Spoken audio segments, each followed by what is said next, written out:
Merhaba arkadaşlarım, hoş geldiniz. Ben de size yine bakın çok güzel geldim. Şöyle göstereyim, çok tatlı bir bebek hırkası ördüm. Ve size de detaylı bir şekilde videomda anlatacağım. Bakın böyle işte teyzeleri çok tatlı bu. Şöyle de arkadan görünüşü. Yine 0-1 yaş arası bir bebek hırkası bu. Şuralarına 3 tane düğme yeri yaptım. Tabi isterseniz düğmelerini aşağıya kadar da yapabilirsiniz. Böyle teyzoşları. Çok tatlı bu. Çok güzel. Kız bebeklerimiz için. Ama rengini değiştirirseniz mesela mavi erkek bebeklerinize de giydirebilirsiniz. Ama özellikle kız bebeklerimiz için teyzoşları bu. 3 milim bir tığ kullandım. Şöyle göstereyim. 3 milimlik bir tığ. Çok sert örmeyeceğiz. Sert örüyorsanız tığınızı her zaman numarasını büyük tutun. Mesela 3,5'la ya da 4'le örmeyi deneyin. Ama bazen bazı ipler hani tığ kalınlaştırdığınız zaman örmesi zorlaşıyor ya. O yüzden biraz gevşek tutmaya çalışın. Taş gibi oturmasın çocuğun üstüne. Güzel olmaz. Tığ işinin önemi rahat ve gevşek örmektir. Şimdi bu hırkamda 150 grama yakın bir ip kullandım. Yani yine 2 ip almamız gerekiyor. Kalanıyla da yine başka bir çalışma yaparız. Hiçbir ipimizi atmıyoruz. Şöyle bakın. Şöyle 3 tane ipim var yine. Bunları ben kilo işi almıştım ve çok güzel ipler. 50 gram oluyor, 60 gram oluyor. Böyle iplerin arasından seçerek aldığım çok güzel bir bebek ipi bu da. Bebek iplerinin hepsiyle örebilirsiniz. Bütçeniz hangisine el veriyorsa. Şimdi ne yapalım? Örmeye başlayalım. 3 tane düğme, 1 tane tığ. İplerinizi de alın. Hadi gelin. İpleri almaya giderken de kanala abone olun. Tekrar beni aramayın.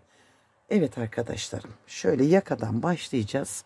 Etek uçlarında bitireceğiz ve sonra kollarını öreceğiz. Bakın kol kenarlarında da şöyle bir güzellik yaptım.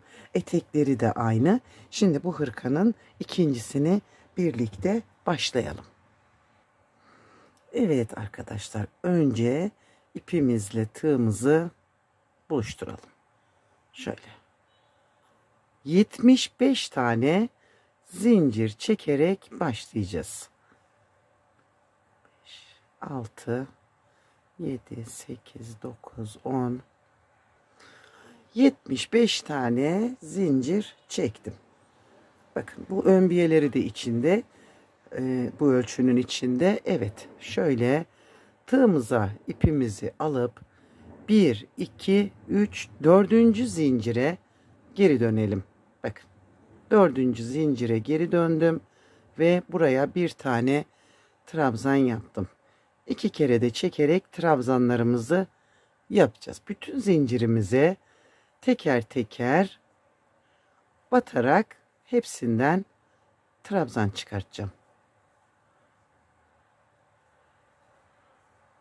Roba kısmı çok kolay ilerleyecek. Hiç yorulmayacaksınız. Çok basit bir sistemde kendiliğinden büyüyen bir robası var bunun. Kolay ve pratik örülüyor. Böyle tüm zincirime batarak ilerleyeceğim. Son 5-6 tane kalana kadar örelim. Çünkü düğme deliği yapacağım orada. Hemen ilkten bir tane düğme deliği hazırlayacağız. Şimdi sona doğru hepsine batarak ilerleyelim. Evet arkadaşlarım, son 3 tane zincirim kaldı. Bakın son 3 taneyi bir zincir çektim. Bir tane zincir atlayıp ikinciye. Bakın önündekine batırdım. Şöyle. Ve sonuncuya da bağladım. Bakın sonda 2 tane trabzan yaptım. Şöyle.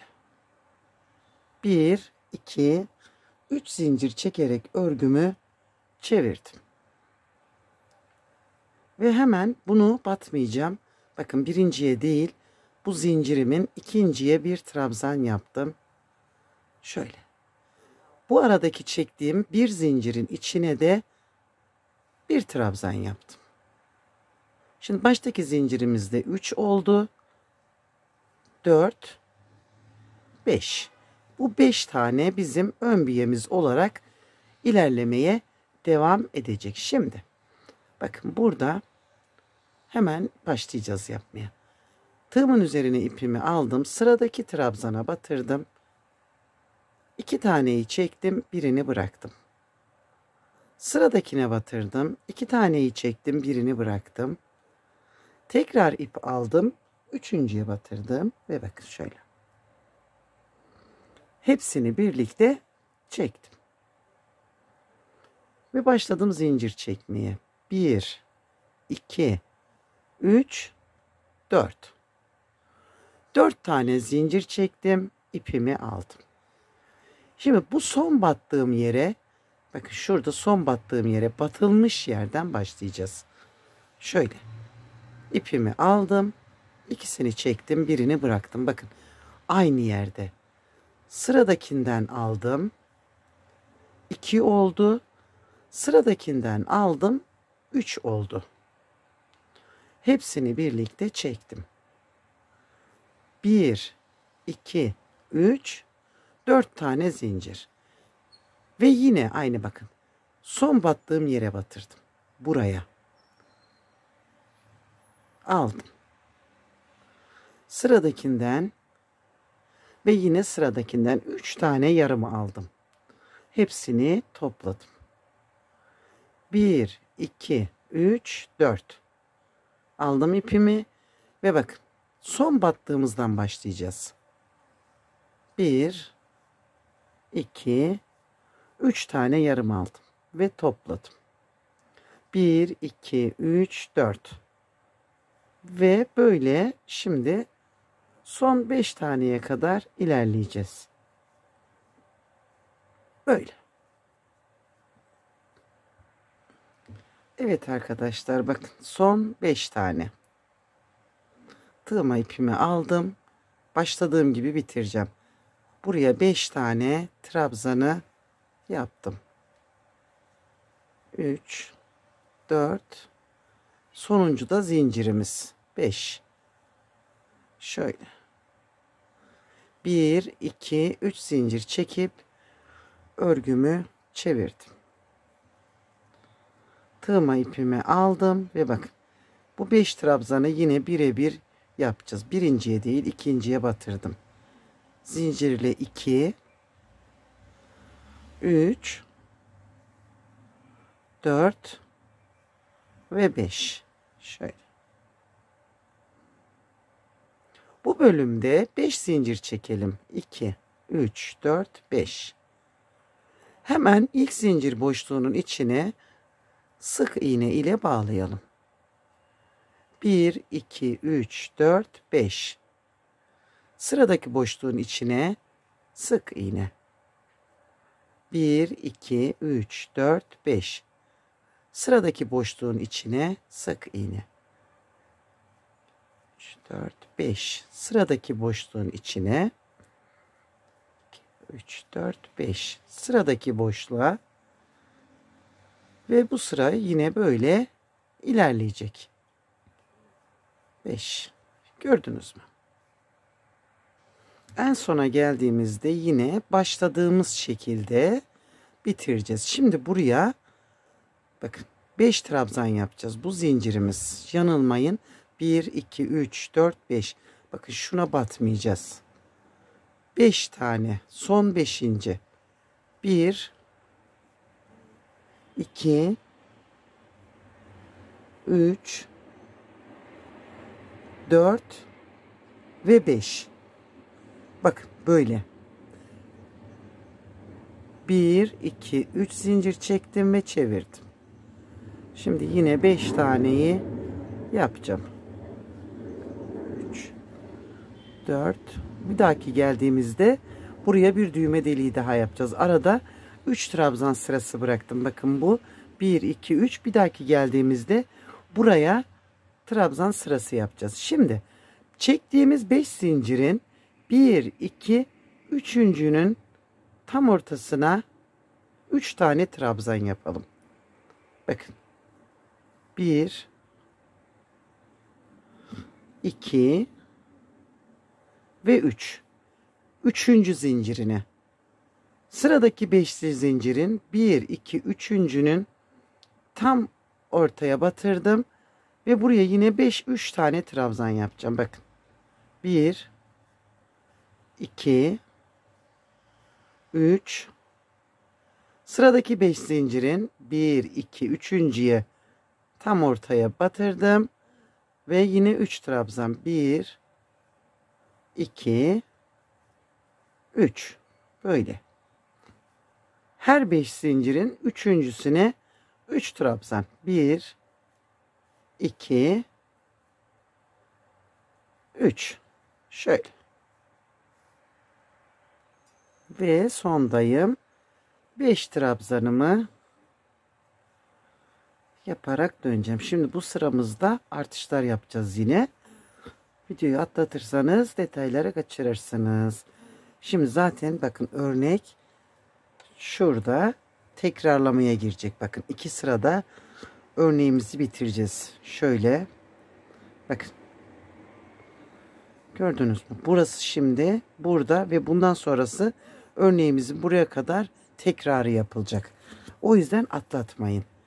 1, 2, 3 zincir çektim ve çevirdim. 5 tane sabit olanı öreceğim. Şöyle. Burada artış işini halledeceğiz. Bakın. 3 trabzanların üzerine şimdi burada üçlü gruplarımız var. Bakın. Birinci. 1, 2, 3. 3 taneyi ördüm. Tığma ipimi aldım. Bakın bu 3 tane buranın. Şu ara var ya. Şuradan aradan takın. Bakın tam boşluğun içinden şöyle. Şöyle. Buraya bir trabzan yapın. Tekrar buradaki 3 trabzanın üzerini yapalım. Bakın. Önünden hemen 1, 2, 3. 3 taneyi yaptım. Ara boşluktan bakın. Şöyle. Bir trabzan yapın. Ve yine bu 3 taneyi kaçırmayın. Bakın bu hemen bunun önünden bu seferde. 1, 2, 3. Tekrar aldım. Bakın bu detay şöyle. Aldım. Ve yine 3 taneyi yaptım. Yani sayıyı kaçırmayacağız. Bu aradan ekstra bir tane daha çıkartmış olduk. Of, bugün de hava öyle sıcak ki yine nefesimi kesti sıcak. Her yer çalışıyor ama bir aşırı sıcak var. Bir garip bir nem var. Evet arkadaşlarım, böyle bu arada bu bir taneyi atlamadan yine sırayı tamamlayacağız. Sıranın sonunda da bir tane düğme deliği yapacağız, unutmayalım. Hadi örelim şimdi bunu. Evet, arttı, gördünüz mü? Birer tane dönüyor. Evet. Burada düğme deliği yapacağız şimdi. 2 taneyi ördüm. Bir zincir çektim. Bir atladım. Önündekinden ve sonda 2 tane trabzanı yaptım. Bakın böyle. 1, 2, 3 çevirdim. Önce 5 tane pardon, buraya batmıyordum. İkinciden şöyle 2 zincir boşluğu, 3, 4, 5. Bir zincir. Burada eğer ben zinciri sıkı çekerim derseniz 2 de yapabilirsiniz. Buranın gelmemesi gerekiyor. Şöyle. Şimdi bir zincir, bir atladım ikinciye, bir trabzan. Bakın. Bir zincir, bir atladım ikinciye, bir trabzan. Zinciri mümkün olduğunca rahat çekin. Eğer sıktıysanız da 2 yapın, burayı germeyin. Bir atladım ikinciye, bir zincir, Bir atladım ikinciye. Bir zincir, bir atladım ikinciye. Ve sırayı tamamlayacağız. Bakın şöyle. Evet arkadaşlar. 1, 2, 3, 4, 5, 6. sıramızı tamamladık. 6 sıradan sonra tekrara giriyoruz. Şimdi yine şuradaki gibi trabzan sıramızla başlayacağız.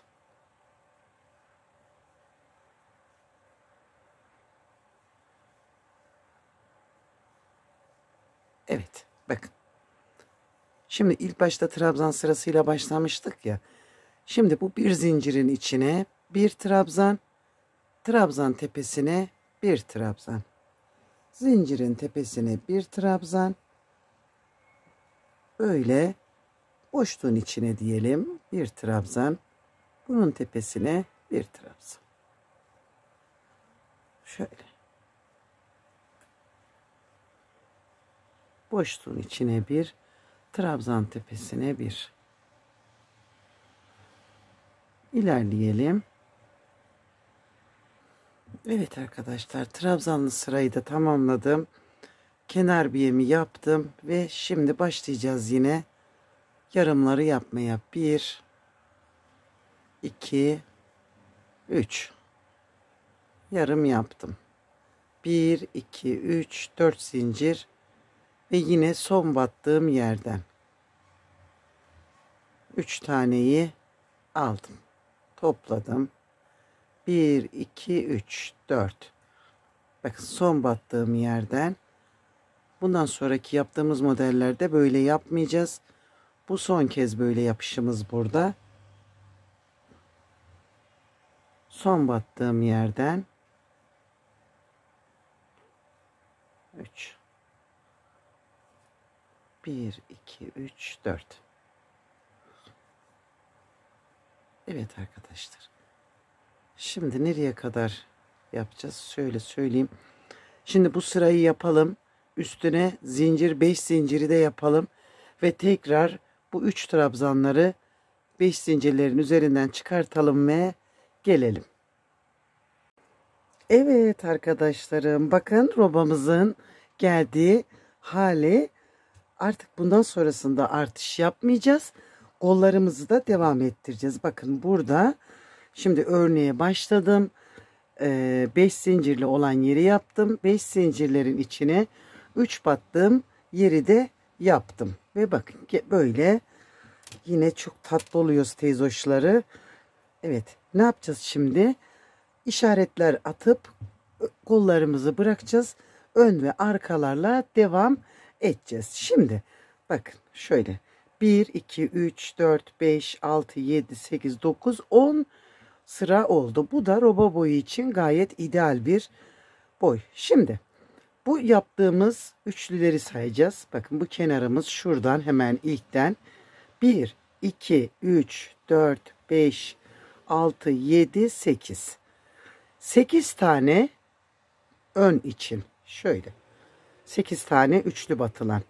Araya bir işaret atalım ve kolu sayalım. Bakın şöyle kol bir tane ileriye alınacaktı. Pardon. Şöyle hemen. Şimdi kolumuz için 1, 2, 3, 4, 5, 6, 7, 8, 9, 10, 11, 12, 13. 13 tane de kol için bakın şu genişlikte bir kolumuz olacak. Hemen bu tarafa gelelim. Yine buradan 8 tane 2, 4, 6, 8. Araya işareti atalım ve buradan da 13 tane sayalım. Şunu yine bir geri çekeceğim. Şöyle. 1, 2, 3, 4, 1, 2, 3, 4, 5, 6, 7, 8, 9, 10, 11, 12 ve 13. Bu arada kalan yerde arka için gayet ideal. Kaç tane kaldı? 1, 2, 3, 4, 5, 6, 7, 8, 9, 10, 11, 12, 13, 14, 15, 16 ve bende 17 tane kaldı. Şöyle tamamız. Şimdi Trabzanlı sıramıza geldik. Burada trabzanlı sıramızı örüp artık artış yapmayacağız. Göstereceğim orayı da nasıl yaptığımızı. Bakın. Araya giriyorduk ya, artık araya da girmeyeceğiz. Hemen şuradan önce bir 5 tane trabzanımı yaptım. Dümdüz öreceğiz. Birebir batarak. Şu araya girme kısmını yapmayacağız. Bakın. Artık artmayacak çünkü. Hepsine birebir batarak devam edeceğiz. Gördünüz mü? Hepsine birebir batalım. Artış yok. Böyle. Şimdi işaret attığım yere kadar öreceğim. 8 örneğimin üstüne.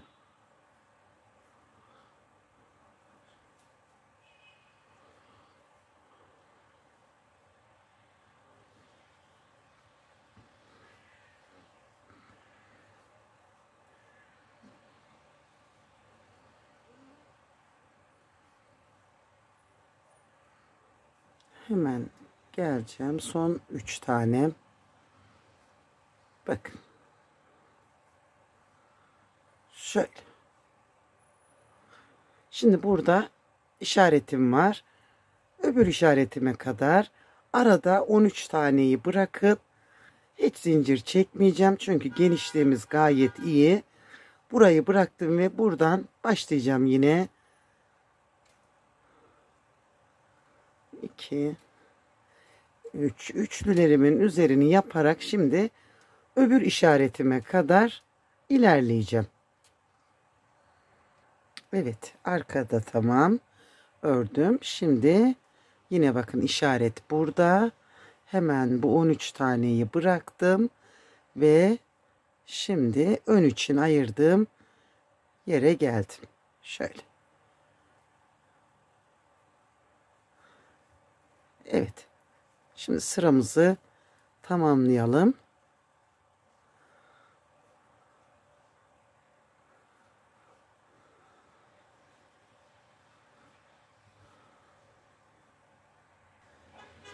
Bir, iki, üç zincirimi çektim ve döndüm. Bakın şimdi arkadaşlarım, bu kafesli sırayı yapacağız ve üstünün trabzan sırasını yapacağız. Burası birebir aynı. Boşlukların içine trabzanlarımızı yaparak 2 sıra öreceğiz. Hemen şurada göstereyim onu da. Bir zincir, bir trabzan olarak ilerleyeceğiz. Şöyle. Bir zincir, bir atlayıp ikinciye. Bu zincirleri de ilk başta da demiştim. Sıkı çekiyorsanız eğer 2 olarak çekin ki arada germe yapmasın. Bir tek bu kısımda bir germe olayı olabilir. O yüzden rahat çekin zinciri. Bakın bunu yapacağız. Üstüne bir sırada trabzanlı sıramızı yapıp şu kısmı da göstereceğim. Çünkü artış yapmayacağız. Orayı da düzelteceğiz ve ilerleyeceğiz. Şimdi burayı örelim. Üstünün trabzan sırasını da örelim ve gelelim. Bak, koltuk altından geçerken hiç değişik bir şey yapmayacağız. Böyle. Direkt geçeceğiz gelişine. Bakın bu şekilde.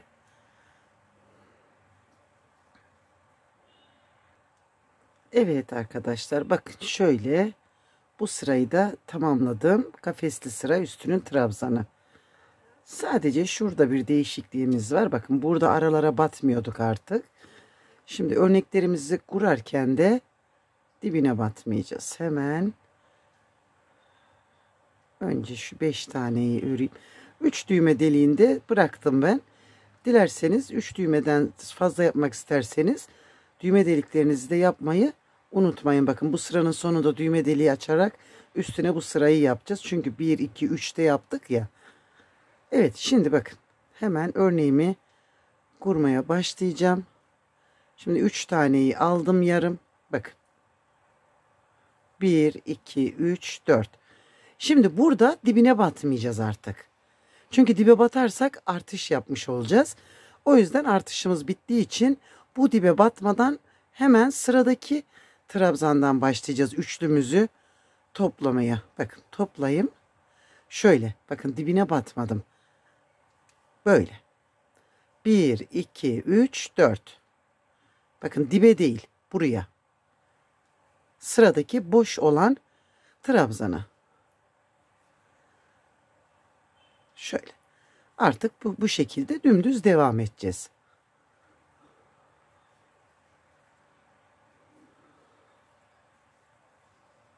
Şöyle bir daha bakın ayrıntılı anlatayım. Şimdi burada 3 trabzanları yaptığımızda bir de ara boşluklardan alarak artışlar yapmıştık. Bakın şu. Burada yapmadık. Artık yapmayacağız. Ve bunları da böyle bu şekilde batarak hırkamızın boyunu uzatarak ilerleyeceğiz. Artış yok. 3, 4.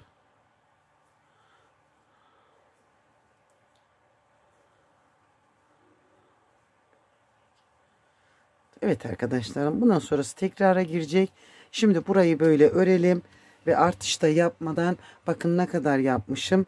Alt tarafta şöyle bakın örnek yerini, şurası koltuk altımız 1, 2, 3. örneğinde üçlülerini yaptıktan sonra etek tığlamasına geçmişim.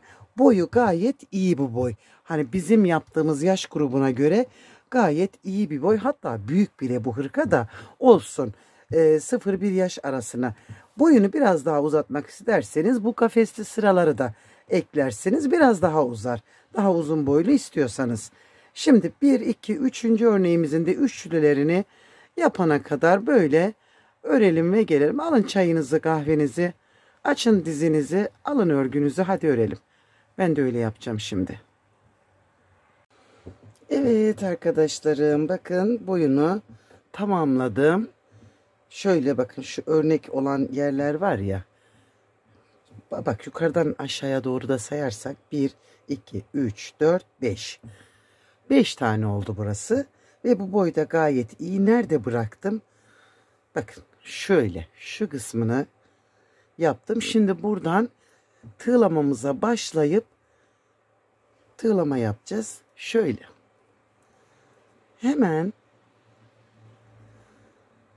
şuraya 1, 2, 3 tane zincir çektim. Ve bu bakın aynı yere 3 tane trabzan yapacağım. 1,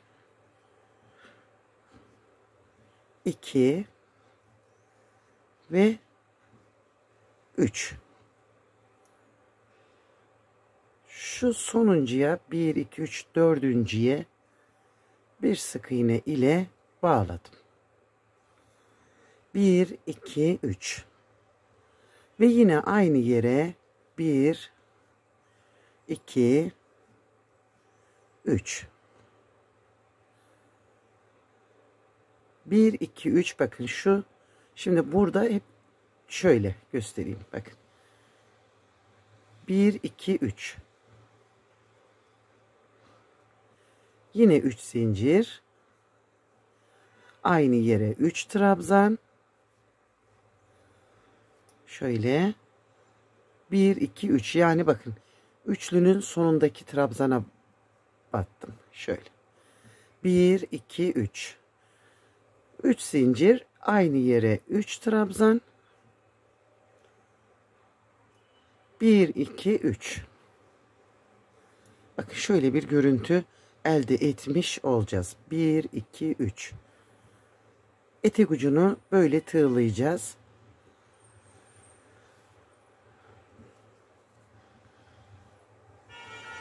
3. 1, 2, 3. Evet arkadaşlarım. Sonuna kadar böyle devam edelim. Sona da aynı şekilde geldim. Şimdi buradan başlayacağız. Öbür etek ucuna kadar bu kenarlara da minik minik tığlamalar yapacağız. Bakın sondayım. Şimdi bu en son battığım yere 1, 2, 3 zincir çektim. Ve yine buraya bir tane sık iğne yaptım. Bakın bu boşluklara değil de şu bağlantı araları var ya trabzanların. Bu araya atladım ve bir sık iğne yaptım. 1, 2, 3. Tekrar aynı yere batırdım. Bakın boşluğa batmayacağız. Şu bağlantı aralarına batırdım. Sık iğnemi yaptım. 3 zincir çektim Ve aynı yere yine bir tane daha. Öbür bağlantı arasına bakın. Boşluklara değil. 1, 2, 3 ve aynı yere bir tane daha. Bakın böyle şöyle minik minik bir tığlama oluşturacağız. Yaka da dahil hepsini yapacağım. Şimdi yakaya kadar böyle tığlayalım.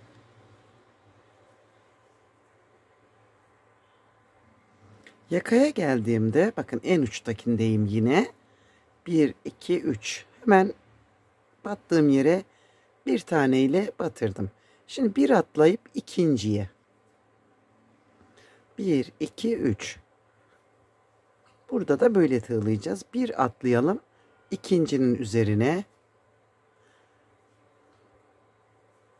Aynı şekilde yapalım. Bakın. Bir atladım. İkinciye.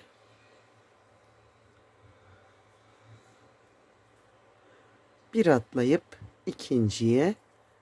Hep bir atlayıp ikinciye batarak yapalım yakayı da. Böyle. Bakın yakadaki görüntümüz de böyle olacak. Ve buradan yakayı yapıp etek ucuna gelip bitireceğiz ve sonra kola başlayacağız inşallah. Ve hırkamızı bitireceğiz. Evet böyle bakın hırkamız çok güzel oluşmaya başladı. Bu kenarı yaptığımızda böyle kibar kibar duruyor. Şimdi kolumuza geçeceğiz arkadaşlarım. Hemen şöyle örneğimizi yine aynı şekilde devam ettireceğiz. Bakın şurada arada bir boşluğumuz var. Şöyle. Şimdi şu tam ortadan ipimizi buraya alalım. İki kattan girin. Uzamasın burası. Bakın şöyle ipimi biraz uzattım. Ve önce şuradan ikisini birlikte aldım. İpimle birlikte aradan geçirdim. Tekrar geçirdim. Ve tekrar geçirdim. Bakın şu. Ve buradan direkt örneğimize geçeceğiz. Bakın örneklerimizin üzerine şimdi trabzan sırasında bırakmışız. Ve trabzan sırasıyla devam edeceğiz. Başladığımız yere kadar. Örneğimizi örelim. Sona geldiğimizde bakın arkadaşlarım şimdi şuraya bir zincirle çıkış yapmıştık ya. Bu arada buraya yine bir tane şöyle tek bir trabzan yaptım. Bakın yarım. Zincirimin olduğu yere de batırdım ve hepsini birlikte topladım. Çünkü tam örnekle gideceğim. Yani şöyle şu şekilde kolu devam ettireceğiz. Bakın başladık. Şimdi 1, 2, 3, 4 tane zincir çektim. Bir atlayıp ikinciye trabzanımı yaptım. Bir atlayıp şunu olacaktı şöyle. Şu zincir çıkışı olarak sayacağız. Bakın. Bir atladım. İkinciye. Yine örneğimizin devamı.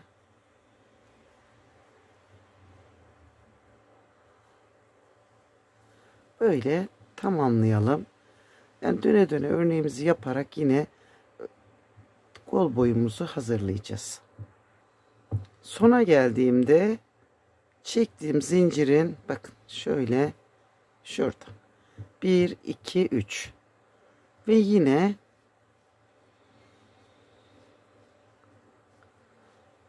böyle devam edeceğiz.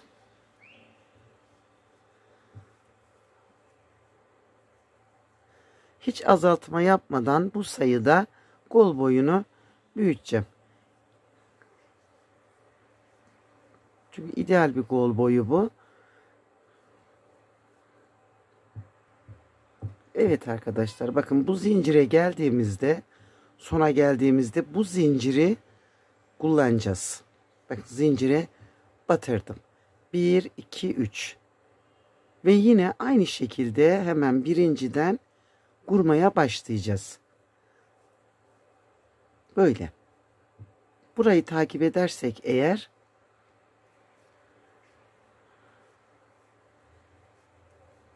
Şimdi burada bitişte burayı nasıl yapacağımızı da göstereceğim.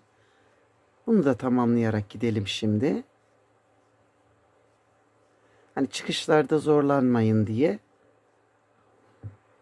Şuraya sona geldiğimizde bakın şöyle bir görüntümüz var. Şimdi üst sıraya çıkmak için bu sadece burada yapacağımız bir iki zincir çektim. Ve bakın tığımın üzerine ipimi aldım. Öbür örneğimin tepe noktasına batırdım. Ve buraya bir trabzan yaptım ve burayı şöyle bununla eşitlemiş oldum. 1, 2, 3, 4, 5. Hemen ilk boşluktan yine örneğimin devamını yapmaya başlayacağım. Böyle yaparsanız buradaki dengede bozulmamış olur. Rahatlıkla yapabilirsiniz. Ve yine 5 zincir. Ve arkadaşlarım bakın. Kol boyunda şöyle yine 1, 2. Yalnız ikinci örneği yaptıktan kolda golda şu kafesli yeri yapmadım. Boyu çok uzun oluyor diye. Yani şimdi burayı öreceğiz. 1, 2 ve şu kısımda tekrar görüşelim. Bakın. Şöyle göstereyim. Burada başladık. Şimdi şöyle bir aradaki kafesliği yapacağız. Ve şurada. Evet. Şöyle tutayım. Bakın. Evet arkadaşlarım bakın. Bir örnek, iki örnek.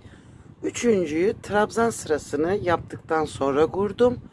Ve burada yine hemen üçlülere geçeceğim. Bakın şöyle. Yani bunun üzerine şimdi üçlülerimizi yapacağız. Tam ortalarına şöyle araya bakın. Yani bu 5 zincir çektiğim yeri de yapmamış olacağım burada. Çünkü kol boyu fazla uzuyor. O yüzden bakın tığlama içinde bu şekilde devam edeceğiz. Üçlüleri buraya yapacağız. En sona geldiğimde yine bu etek ucunda yaptığımız tığlamadan yaparak kol kenarlarını da tamamlayacağız. 3 zincirimi çektim.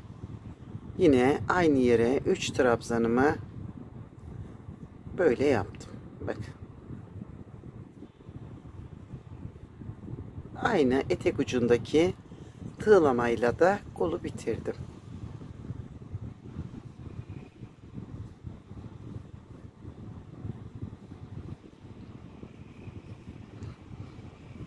Bakın. Bu da güzel duruyor. Hoş duruyor. Bakın böyle. Tüm detaylarıyla, önemli yerleriyle anlatmaya çalıştım. Umarım buraya kadar sabredip beni izlemişsinizdir. Videomu beğenerek, paylaşarak siz de bana destek çıkabilirsiniz.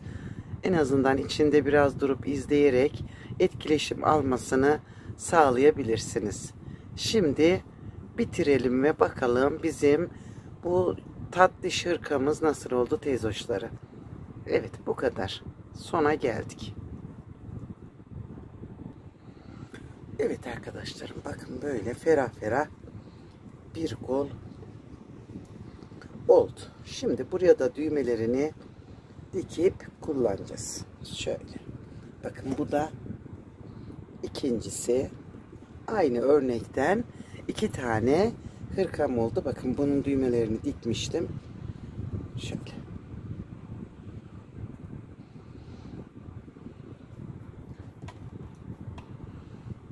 Evet, beni izlediğiniz için hepinize teşekkür ederim. Hoşça kalın, sevgiyle kalın, abone olup benimle kalın.